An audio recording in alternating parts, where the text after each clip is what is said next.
Hello நண்பா! Welcome back to happy trader zone. நம்ம சேனலை சப்ஸ்கிரைப் பண்ணி சப்போர்ட் பண்ணிட்டு இருக்க அனைத்து நல்லுள்ளங்களுக்கும் என்னுடைய மனமார்ந்த நன்றி.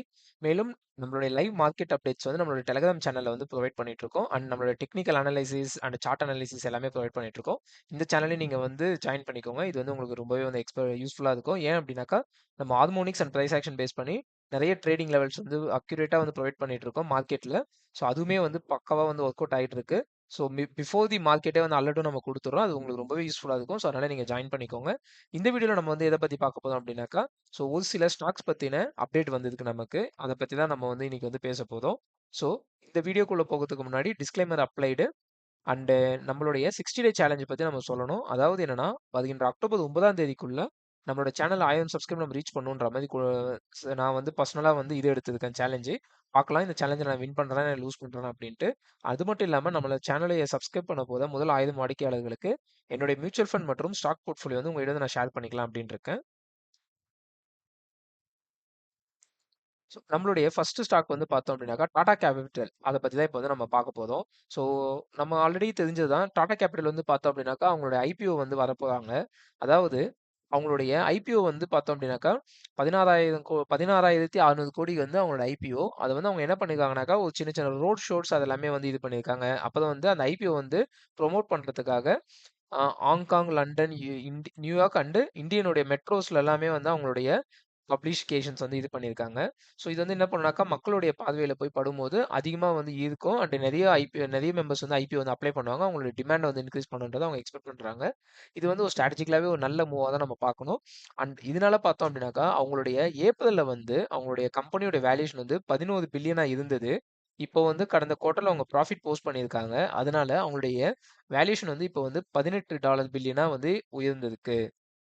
அண்ட் இது வந்து 2025லயே வந்து ஒரு பிக்கெஸ்ட் ஐபிஓவா வந்து இருக்க போகுது. அண்ட் இவங்க வந்து இது மட்டும் இல்லாம அவங்களுடைய ஃப்ரெஷ் இஷ்யூ வந்து என்ன பண்ண போகுது அப்படின்னாக்கா, அவங்களுடைய டயர் ஒன் கேபிட்டலுக்கான கேபிட்டல் வந்து இன்க்ரீஸ் பண்ண போகுதுன்றத நமக்கு வந்து இங்க வந்து சொல்லியிருக்காங்க. And Tata sons and IFC தான் வந்து இந்த கம்பெனியோட ஓனர்ஸா இருக்காங்க.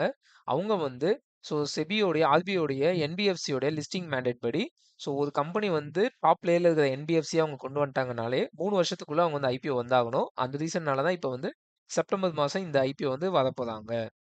அடுத்து வந்து அதானி எலக்ட்ரிசிட்டி வந்து என்ன பண்ணியிருக்காங்கன்னு பார்த்தோம் அப்படின்னாக்கா, அதானி என்சால் அப்படின்றத கம்பெனி. அவங்க வந்து கம்பெனி வந்து நல்ல வந்து கேஷ் ஃப்ளோல இருக்கிறதுனால, அவங்க அவங்களுடைய அதானி எலக்ட்ரிக் மும்பை அப்படின்ற கம்பெனி மூலியமா அவங்க ரீபர்ச்சேஸ் பண்ணியிருக்காங்க. என்னது அப்படின்னா, அதாவது ஒவ்வொரு கம்பெனியுமே வந்து பாண்டு அது எல்லாமே வந்து இஷ்யூ பண்ணுவாங்க. கம்பெனிக்கே வந்து ஃபண்ட் வேணும் அப்படின்னாக்கா. ஆனா அந்த ஃபண்ட் அவங்க கிட்ட நெறைய இருக்குன்னும் போது, அவங்க வந்து அத வந்து ரீபேக் பண்ணுவாங்க. அந்த ஆக்டிவிட்டி தான் இங்க வந்து பண்ணியிருக்காங்க. கிட்டத்தட்ட வந்து $44.7 மில்லியன் வந்து அவங்களுடைய சீனியர் செக்யூர்ட் நோட்ஸ் 2031ல முடியுற சீனியர் செக்யூர்ட் நோட்ஸ் அதாவது பாண்ட் கடன் பத்திரங்களை வந்து அவங்க ரெடியூஸ் பண்ணியிருக்காங்க. ரீபர்ச்சேஸ் வாங்கியிருக்காங்க. ரிட்டர்ன் வாங்கிட்டாங்க. அண்ட் இப்போ வந்து பார்த்தோம் அப்படின்னாக்கா, அவங்களுக்கு கிட்டத்தட்ட இன்னமும் வந்து $255.3 மில்லியனுக்கு வந்து அவங்களுடைய கடன் பத்திரங்களை வந்து இது பண்ணி வச்சிருக்காங்க. அண்ட் இவங்க வந்து பார்த்தோம் அப்படின்னாக்கா, இது வந்து ஒரு நல்ல ஸ்ட்ராட்டஜிக்கல் மூவா தான் நம்ம பார்க்கணும். ஏன்னா, அவங்களோட கடன் கம்மியாச்சுனாக்கா, அவங்க வெளியில யாருக்கும் வட்டி கொடுக்க வேண்டியது இருக்காது. அண்ட் ஸ்டாக் வந்து பார்த்தோம்னாக்கா, 763 ரேஞ்சில வந்து இன்னைக்கு வந்து ட்ரேட் ஆயிட்டு இருக்கு. ஆனா, இது வந்து கம்பெனிக்கு வந்து ஒரு பாசிட்டிவான சைன் தான். ஈவன் தோ இது வந்து ஸ்டாக் வந்து ஒரு 1/2% வரைக்கும் நெகட்டிவ்ல வந்து இதுவாயிருக்கு. அடுத்தது வந்து எஸ் பேங்க். எஸ் பேங்க் வந்து அவங்க ஆல்ரெடி வந்து சுமித்தோமோ மிட்சுபிஷி அந்த பேங்கிங்கோடைய இதுல வந்து ஜாயிண்ட் வெஞ்சர்க்காக வந்து இது பண்ணியிருந்தாங்க. இப்ப பார்த்தோம் அப்படின்னாக்கா, அத வந்து சிசிஐ அண்ட் ஆர்பிஐ வந்து அதுக்கு வந்து அப்ரூவல் வந்து குடுத்துருக்காங்க. அதாவது என்னன்னா, சுமித்தோமோ மிட்சு அப்படின்ற ஈக்விட்டி அண்ட் வோட்டிங் ரைட்ஸ் வந்து நீங்க அக்யூசியேஷன் பண்ணிக்கலாம். நீங்க வந்து இன்வெஸ்ட்மென்ட் பண்ணிக்கலாம் அப்படின்றதுக்காக வந்து ஆர்பிஐ அண்ட் சிசிஐ வந்து அப்ரூவல் குடுத்துருக்காங்க. இந்த வந்து பார்ட்னர்ஷிப் வந்து பார்த்தோம் அப்படின்னாக்கா, அவங்களுடைய கேபிட்டல் பேஸ வந்து ஸ்ட்ரென்தன் பண்ணும். கேபிட்டல்ஸ் நெறைய கொண்டு வரும். அது மட்டும் இல்லாம இந்தியா அண்ட் ஜாப்பனீஸோடைய பேங்கிங் டைஸுமே வந்து இத வந்து இனிஷியேட் பண்ணும். இது வந்து இந்தியா அண்ட் ஜப்பானுக்கான ஒரு பாசிட்டிவான நியூஸா தான் நம்ம வந்து பார்க்கணும். அண்ட் எஸ் பேங்க் வந்து ரொம்பவே நல்லா பெர்ஃபார்ம் பண்றதுக்காக தான் இந்த ஒரு மூவ் எடுத்திருக்காங்க. பார்ப்போம் நம்ம அவங்களோட கேபிட்டல் பேஸ் இன்க்ரீஸ் ஆகி அவங்க நல்லா பண்றாங்களா இல்லையான்றத. அண்ட் ஸ்டாக் வந்து பார்த்தோம்னாக்கா இன்னைக்கு ஃபிளாட்டா தான் இருந்தது. 19.55 பைசான்ற ரேஞ்சில வந்து இருக்கு. அண்ட் இன்வெஸ்டர்ஸ் வந்து இத வந்து நியூட்ரலா தான் வந்து பார்த்துருக்காங்க. பட் இருந்தாலும் இது வந்து ஒரு பாசிட்டிவான சைன் தான். அடுத்து வந்து HDFC பேங்க்ல வந்து ஒரு பாசிட்டிவான நியூஸ் வந்திருக்கு. என்ன அப்படின்னாக்கா, அவங்க வந்து ஐஐடில இருக்குது அவங்களுடைய ஒரு சின்ன வந்து ஸ்டார்ட் அப் இது. அதாவது என்னன்னா, அவங்களுடைய சைபர் செக்யூரிட்டி ஸ்டார்ட் அப்ல வந்து பார்த்தோம் அப்படின்னாக்கா, அவங்க வந்து இன்வெஸ்ட்மென்ட்ஸ் வந்து பண்ணியிருக்காங்க. அது என்னன்னா, அவங்களுடைய QNU லேப்ஸ் அப்படின்றதுல குவாண்டம் சைபர் செக்யூரிட்டி. இது வந்து எதுக்காக அப்படின்னாக்கா, இவங்க வந்து கியூ ஷீல்டு பிளாட்ஃபார்ம் சொல்லிட்டு, அவங்களுடைய டிஜிட்டல் இன்ஃப்ராஸ்ட்ரக்சர்ஸை வந்து அவங்க வந்து இன்னமும் ஸ்ட்ரென்தன் பண்றதுக்காகவும், நிறைய ஆன்டி வைரஸ் அண்ட் வைரஸ் எதுவும் இல்லாம, ஹேக்கர்ஸ் யாரும் ஹேக் பண்ண முடியாத அளவுக்கு அவங்க வந்து டிஜிட்டல் இன்ஃப்ராஸ்ட்ரக்சர் வந்து க்ரோத் பண்றதுக்காக இது பண்ணியிருக்காங்க. இது வந்து பார்த்தோம் அப்படின்னாக்கா, டிஃபென்ஸ், கிளவுட் அண்ட் பெரிய பெரிய என்டர்பிரைஸ் லேயர்ஸ்க்கு தான் வந்து இது பண்ண போறதுக்காக இதை வந்து அவங்க சப்போர்ட் பண்ணி ஒர்க் பண்ணிட்டு இருக்காங்க. அதனால இந்த இன்வெஸ்ட்மெண்ட்ஸ் வந்து ஒரு பாசிட்டிவா தான் நம்ம பார்க்கணும். ஏன்னா அவங்க வந்து நியூவா வந்து டெக்னாலஜில வந்து இன்வெஸ்ட் பண்றாங்க. இது வந்து நிறைய டாப் லேயர் கஸ்டமர்ஸை வந்து பிளஸ் வந்து நிறைய டாப் லேயர் கம்பெனிஸை வந்து அட்ராக்ட் பண்ணும். நிறைய வந்து அவங்களுக்கு வந்து இன்வெஸ்ட்மெண்ட்ஸ் வந்து பேங்க்குள்ள வரும். பிளஸ் வந்து நிறைய வந்து ஃபண்ட்ஸ்மே வந்து அவங்களுக்கு வந்து காசா நிறைய பேர் வந்து சேவிங்ஸ் அண்ட் கரண்ட் அக்கௌண்ட்லயே வந்து ஃபண்டை வைப்பாங்க. அதுவுமே அவங்களுக்கு வந்து ஒரு பெரிய பாசிட்டிவ் சைன் தான். இது வந்து பார்த்தோம் அப்படின்னாக்கா ஒரு லாங் டேர்ம் டெக் பிளேக்கு வந்து ஒரு சூப்பரான வந்து ஒரு மார்க்கெட் மூவ் தான் இது. அண்ட் ஸ்டாக் வந்து பார்த்தீங்கன்னாக்கா 0.6% நெகட்டிவ்ல தான் இதுவாயிருக்கு. 945 ரேஞ்சில் வந்து ட்ரேட் ஆயிட்டு இருக்கு. அடுத்து வந்து என்எஸ்டிஎல் ஷேர்ஸ் பார்த்தோம் அப்படின்னாக்கா, அதாவது நம்ம ஐபிஓ வீடியோல நம்ம ஆல்ரெடி வந்து பேசியிருக்கோம். என்ன அப்படின்னாக்கா ஆங்கர் இன்வெஸ்டர்ஸ்ன்ட்டு. அவங்களாம் யாருன்னு கேட்டிங்கனாக்கா மியூச்சுவல் ஃபண்ட்ஸ். ஒரு மியூச்சுவல் ஃபண்ட் வந்து ஐபிஓல இன்வெஸ்ட் பண்றாங்க அப்படின்னாக்கா, அவங்க வந்து ரீட்டைலர் ட்ரேடர்ஸ் மாதிரி ஐபிஓ லிஸ்டிங் அன்னைக்கு செல் பண்ண முடியாது. அவங்க வந்து ஒரு பர்டிகுலர் போர்ஷனை வந்து ஒரு மாசத்துக்கு அப்புறம் தான் வந்து செல் பண்ண முடியும். ரிமைனிங் போர்ஷனை வந்து அவங்க 3 மாசத்துக்கு அப்புறம் தான் செல் பண்ண முடியுன்ற மாதிரி ரூல்ஸ் இருக்கும். அதை வச்சு பார்க்கும்போது என்எஸ்டிஎல் ஐபிஓ வந்து 1 மந்த் ஆகுது. அதனால அவங்களோட 1000 கோடி ஒருத்தான என்எஸ்டிஎல் ஷேர்ஸ் வந்து இப்போ மார்க்கெட்ல வந்து செப்டம்பர் 3ஆம் தேதி வந்து லாக்இன் வந்து முடியுது. நிறைய வந்து இங்க செல் வரதுக்கான வாய்ப்பும் இருக்கு. அண்ட் அது மட்டும் இல்லாம அடுத்த 8 மில்லியன் ஷேர்ஸ் வந்து நவம்பர் 3ஆம் தேதி வந்து ரிலீஸ் ஆக போகுது. அண்ட் ஸ்டாக் வந்து பார்த்தோம்னாக்கா ஐபிஓ பிரைஸ் வந்து 800 ரூபாய்க்கு வந்தாங்க. இப்போ வந்து 60% வரைக்கும் உயர்ந்து 1277 ரேஞ்சில் ட்ரேட் ஆயிட்டு இருக்காங்க. இது வந்து ஒரு என்எஸ்டிஎலுக்கு வந்து ஒரு நெகட்டிவ் நியூஸா நம்ம வந்து பார்க்க முடியாது. ஏன் அப்படின்னாக்கா ஷேர்ஸ் நிறைய வருது. ஆனா நிறைய பேர் வந்து வர அவங்க வந்து சேல்ஸ் பண்ணுவாங்க. மியூச்சுவல் ஃபண்ட்ஸ் ஆனா மோஸ்ட்லி சேல் பண்ண மாட்டாங்க. ஏன்னா அவங்க வந்து ஒரு லாங் டேர்ம் வியூல தான் வந்து வாங்கியிருப்பாங்க. பார்ப்போம் நம்ம இது ஷேர் வந்து நிறைய சேல் ஆகுதா இல்ல பை ஆகுதா கோயிங் ஃபார்வர்டுன்றத. நண்பர்களே, இன்னைக்கு Reliance power and Reliance infra கிட்டத்தட்ட ரொம்ப நாளா வந்து மூவ் ஆகாத இந்த ஒரு ஷேரு இன்னைக்கு வந்து ரெண்டுமே வந்து அப்பர் சர்க்யூட் ஹிட் ஆயிருக்கு.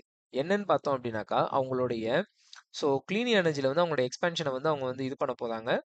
அது மட்டும் இல்லாம பூட்டான் கூட அவங்க வந்து ஜாயிண்ட் வெஞ்சர் வந்து வைக்க போறாங்க. அண்ட் அவங்களுடைய பைப்லைன் வந்து பார்த்தோம் அப்படின்னாக்கா இப்போ வந்து கிட்டத்தட்ட வந்து 3 ஜிகாவாட்ஸ்க்கு வந்து அவங்களுடைய சோலாரும் 3.5 ஜிகாவாட்ஸ்க்கு வந்து அவங்களோட பேட்டரி ஸ்டோரேஜும் வந்து இம்ப்ரூவைஸ் ஆயிருக்கு. அண்ட் இந்த ரெண்டு ஸ்டாக்ஸுமே வந்து ஈவன் தான் வந்து இவங்க வந்து ஸ்குட்டினிட்டியில் இருந்தாலுமே இன்னைக்கு வந்து ஸோ நல்லாவே வந்து பெர்ஃபார்ம் பண்ணியிருக்காங்க. நல்லாவே வந்து மூவ் ஆயிருக்கு. ஐபிஓ வந்து பார்த்தோம் அப்படின்னாக்கா அதாவது ஸ்விக்கியோட ஐபிஓல வந்து அவங்க வந்து ஒரு இது வந்து ஜென்ரேட் பண்ணியிருக்காங்க. கிட்டத்தட்ட வந்து 20.7 கோடி வந்து லீகல் ஃபீ வந்து அவங்க இது பண்ணியிருக்காங்க. இது என்னது அப்படின்னாக்கா எந்த ஒரு ஐபிஓ இருந்தாலும் அவங்க வந்து ஐபிஓ வரதுக்கு முன்னாடி ஒரு சில லீகலிட்டி எல்லாமே பார்ப்பாங்க. ப்ளஸ் வந்து ஆன்லைன் இவங்க வந்து ஆன்லைன் போர்ட்டல்ன்றதுனால ஆன்லைன் ரிலேட்டடான லீகல் ஃபார்மாலிட்டிஸ் எல்லாமே வந்து அவங்க ஃபாலோ பண்றாங்களான்றதெல்லாம் பார்ப்பாங்க.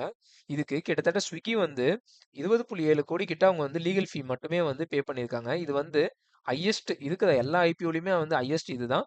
அண்ட் ஹூண்டாய் தான் வந்து வந்ததுலேயே லார்ஜஸ்ட் ஐபிஓ கிட்டத்தட்ட வந்து 27,900 கோடி கிட்ட வந்தது. அந்த ஐபிஓவே வந்து 6.4 கோடி தான் கொடுத்துருக்காங்க. ஆனா இவங்க வெறும் 11,300 கோடி ஐபிஓக்கு 21 கோடி கிட்ட கொடுத்துருக்காங்க. ஸோ இது என்ன சொல்றது? மக்களோட பணம் தானே கொடுக்க வேண்டியதானேன்ற மாதிரி இருக்கு. அண்ட் கம்பெனி இது வந்து பார்த்தோம்னாக்கா இவங்க வந்து டாப் 5 லா ஃபர்ம்ஸ் இருக்காங்க இந்தியால. அவங்க மூலியமா தான் வந்து இதை பண்ணியிருக்காங்க. அடுத்து நேத்து தான் ஒரு நல்ல நியூஸ் வந்தது டாடா மோட்டாருக்கும் எம்என்டமுக்கும். அதாவது அவங்களுடைய ரிசல்ட் வந்து கொஞ்சம் வந்து இதுவாக தான் போஸ்ட் பண்ணியிருந்தாங்க. ஈவன் தோ வந்து ஸ்டாக் வந்து நல்லாவே மூவ் ஆயிருந்தது. ஆனா அதுக்குள்ள வந்து போதும் நீ வளர்ந்ததுன்ற கதையா இன்னைக்கு வந்து டாடா மோட்டார்ஸ் வந்து 1% அடிச்சுட்டாங்க. அண்ட் எம்என்டம் வந்து 2% வந்து அடி அடின்னு அடிச்சிருக்காங்க. என்ன ரீசன் பார்த்தீங்கன்னா அவங்க 20 லட்சத்துக்கு மேல இருக்கிற இவிஸ்ல வந்து ஜிஎஸ்டி வந்து இன்க்ரீஸ் பண்ண போதா பார்க்கறாங்க. அதாவது பார்த்தீங்கன்னா, இப்ப கரண்டா இருக்கிற ஜிஎஸ்டி 5% வந்து 18லேருந்து 40% உயர்த்தலாம் அப்படின்ற மாரி பார்க்குறாங்க. For the premium ஈவிஸ். இது வந்து யார் யாருக்கெல்லாம் இம்பாக்ட் ஆகும்னு பார்த்தீங்கன்னாக்கா, டெஸ்லா அண்ட் பிஎம்டபிள்யூ அவங்களுக்குமே வந்து பெரிய இம்பாக்ட்டா தான் இருக்கும். மார்க்கெட் வந்து என்ன ஆயிருக்கு பார்த்தோம் அப்படின்னாக்கா, பையர்ஸ் எல்லாமே என்ன பண்ணாங்கனாக்கா, டிலே பண்ணியிருந்தாங்க. ஏன்னா, இந்த ஜிஎஸ்டி கவுன்சில்ல வந்து எதனா ரெட்யூஸ் ஆகும் அப்படின்றதுக்காக பார்த்தாங்க. ஆனா வந்து பார்க்கும்போது, இப்ப வந்து இந்த 5% வந்து அவங்க வந்து 18% இன்கிரீஸ் பண்றது வந்து ஒரு பெரிய நெகட்டிவா இருக்கும். பட் ஆனா பார்த்தோம் அப்படின்னாக்கா, சின்ன சின்ன வெஹிக்கிள் லெஸ் தென் 20 லேக்ஸ்க்கு வந்து அவங்க வந்து ஜிஎஸ்டி கம்மி பண்ண போறாங்கன்றதுனால, இந்த ஸ்டாக் வந்து நேத்து வந்து பாசிட்டிவா வந்து போயிருந்தது. டாடா மோட்டார்ஸ் அண்ட் எம்&எம் பார்த்தோம்னா, டாடா மோட்டார்ஸ் வந்து 40% வந்து ஈவி ஷேர் வச்சிருக்காங்க மார்க்கெட் ஷேர்ல. அண்ட் 18% வந்து எம்&எம் வந்து ஹோல்ட் பண்ணிட்டு இருக்காங்க. ஸோ பார்ப்போம் நம்ம நாளுக்கு நாள் எப்படி பண்றாங்க அப்படின்ட்டு. ஸோ நானுமே வந்து ஒரு நல்ல போர்ட்ஃபோலியோ வந்து மேனேஜ் பண்ணி வச்சிருக்கேன் டாடா மோட்டார்ஸ்ல. பட் என்ன கீழே தான் போய்க்கிட்டே இருக்கு டாடா மோட்டார்ஸ். ஸோ அடுத்து வந்து ஹெச்பிசிஎல் இவங்க வந்து பார்த்தோம் அப்படின்னாக்கா 11,000 கோடி வந்து அவங்களோட எல்பிஜியில் வந்து லாஸஸை வந்து மேக் பண்ணியிருக்காங்க. ஸோ அதனால என்ன பண்ணுறாங்கனாக்கா அவங்க கவர்மெண்ட் கிட்ட இருந்து கிட்டத்தட்ட 8,000 கோடி வரைக்கும் அவங்க வந்து கவர்மெண்ட் சப்போர்ட் வந்து கேட்குறாங்க மானியம்ன்ற மாதிரி. ஸோ பார்ப்போம் நம்ம இது வந்து எப்படி போகுதுன்றது. ஸோ இது வந்து இந்த ஸ்டாக்குக்கு வந்து ஒரு நெகட்டிவான நியூஸ் தான். ஆனால் வந்து இவங்க சப்போர்ட் பண்ணுறாங்களா கவர்மெண்ட் இல்லையான்றதை பார்ப்போம் நாம. அண்ட் வந்து நெக்ஸ்ட் வந்து பார்த்தோம்னாக்கா லாஸ்ட் இயரை விட இந்த வருஷம் வந்து அவங்களுக்கு வந்து 2,000 கோடி கிட்ட வந்து லாஸ் வந்து இன்க்ரீஸ் தான் ஆயிருக்கு. ஸோ பெருசாக எதுவும் வந்து இதுவாக இல்லை. அண்டு அவங்களுக்கு வந்து இதில் இந்த குவார்டர் ஒன்ல வந்து க்ரூட் வந்து பார்த்தோம் அப்படின்னாக்கா 13% கிட்ட ரஷ்யாலேருந்து வந்ததுக்கு.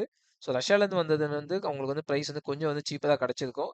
அண்டு இந்த இந்துஸ்தான் பெட்ரோலியம் ஷேர் வந்து பார்த்தோன்னா $384 ட்ரேட் ஆயிருக்கு. அண்டு வந்து 0.17% வந்து நெகட்டிவ்ல வந்து இதுவாயிருக்கு. அடுத்து வந்து டிசிஎஸ்ல வந்து ஒரு நியூஸ் வந்ததுக்கு என்னன்னு பார்த்தோம் அப்படின்னாக்கா அவங்க வந்து 12,000 மெம்பர் வந்து எம்ப்ளாயி வந்து லே ஆஃப்ன்ற மாதிரி சொல்லியிருந்தாங்க. அதை ஃபாலோ பண்ணி இப்போ வந்து ஒரு நியூஸ் வந்து கொடுத்துருக்காங்க. என்ன அப்படின்னாக்கா ஒரு டாப்பா வந்து பெர்ஃபார்ம் பண்ற டாப் பெர்ஃபார்மர்ஸ் வந்துனாக்கா மோர் தென் வந்து 10% ஐக்கும் அண்ட் வந்து ஆவரேஜா பண்றவங்களுக்கு வந்து 4.5ல இருந்து 7% வரைக்கும் ஐக் தர போகுதா வந்து சொல்றாங்க. அண்ட் அட்ரிஷன் வந்து பார்த்தோம் அப்படின்னாக்கா ஜூன் குவார்டர்ல வந்து அவங்களோட அட்ரிஷன் வந்து இன்க்ரீஸ் ஆயிருக்கு. ஏன்னா அவங்க 12,000 மெம்பர்ஸ் கிட்ட சொல்லியிருக்காங்க இல்லைங்களா, அதனால 13.8% ஆயிருக்கு. அண்ட் டிசிஎஸ் வந்து பார்த்தோம் அப்படின்னாக்கா $3,111 ரேஞ்சில் ட்ரேட் ஆயிட்டு இருக்கு. ஸோ 0.04% வந்து டவுன்ல தான் இருக்கு ஷேரு. ஸோ நண்பர்களே, இந்த வீடியோ உங்களுக்கு பிடிச்சிருந்ததுன்னா லைக் பண்ணுங்க. அண்ட் நம்ம சேனலுக்கு வந்து எதனாச்சும் கமெண்ட் போடணும்னா கமெண்ட் பண்ணுங்க. இந்த வீடியோவை ஷேர் பண்ணுங்க உங்களுடைய நண்பர்கள் மற்றும் குடும்பத்திற்கு. மேலும் நம்ம சேனலை சப்ஸ்கிரைப் பண்ணி உங்களுடைய கம்ப்ளீட் சப்போர்ட் ப்ரொவைட் பண்ணுங்க. ஸோ நாளுக்கு நாள் நம்மளுடைய சேனலை வளர நீங்க உதவி பண்ணுங்க. அண்ட் நம்ம வந்து நிறைய வந்து harmonics and price action base பண்ணி technical videos and chart analysis எல்லாமே வந்து டெலிகிராம் சேனலில் போஸ்ட் பண்ணிட்டு இருக்கோம். அதுவுமே வந்து ஃபாலோ பண்ணுங்க. ரொம்பவே அக்யூரேட்டா இருக்கு. ஸோ பார்ப்போம் நம்ம எப்படி போகுதுன்றத. நன்றி நண்பர்களே.